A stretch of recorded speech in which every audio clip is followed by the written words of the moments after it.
Hello Vizag people, ఈ place ఎక్కడ అనుకుంటున్నారా? ఇది మన వైజాగ్ హెచ్బి కాలనీలో ఉన్న ఆర్హార్ డ్రై ఫ్రూట్స్ అండి. Dry fruit shop. ఇక్కడ హోల్సేల్ అండ్ రీటైల్ రెండిట్లోని మనకి అవైలబుల్ ఉంటుంది. నిజంగా చెప్తున్నాను, ఇక్కడ డ్రై ఫ్రూట్స్ అయితే లేని ఐటెం అయితే లేదండి. అన్ని బల్క్స్లో ఇంత పెద్ద పెద్ద బ్యాగులతో ఉన్నాయి.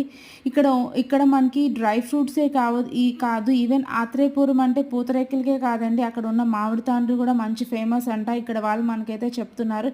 ఈవెన్ అది కూడా మేము తీసుకొని ట్రై చేసాం. టేస్ట్ అయితే సూపర్ ఎక్సలెంట్గా ఉంది. ఇక్కడ మనకి డ్రై ఫ్రూట్సే కాదు, మామిడి తాండ్రే కాదు, అలాగే ఆవు నెయ్యి, ఇంకా మనకి అలా పుట్ట నుంచి తీసిన తేనె, ఒరిజినల్ ఆర్గానిక్ తేనె, ఇంకా డ్రై ఫ్రూట్స్లోని కూడా మిక్స్డ్ అని, డ్రై ఫ్రూట్ మిక్స్చర్ అని చాలా అంటే చాలా ఐటమ్స్ అవైలబుల్ ఉన్నాయండి. ప్రతి దాంట్లోని జంబో అని, మీడియం అని, స్మాల్ అని, ప్రతి దాంట్లో ఐటమ్స్ ఉన్నాయి. చూస్తున్నారు కదా ఇక్కడ క్యాష్యూస్ అన్నీ ఎంత బిగ్ బిగ్ ప్యాక్స్లో ఉన్నాయి. So please go and try.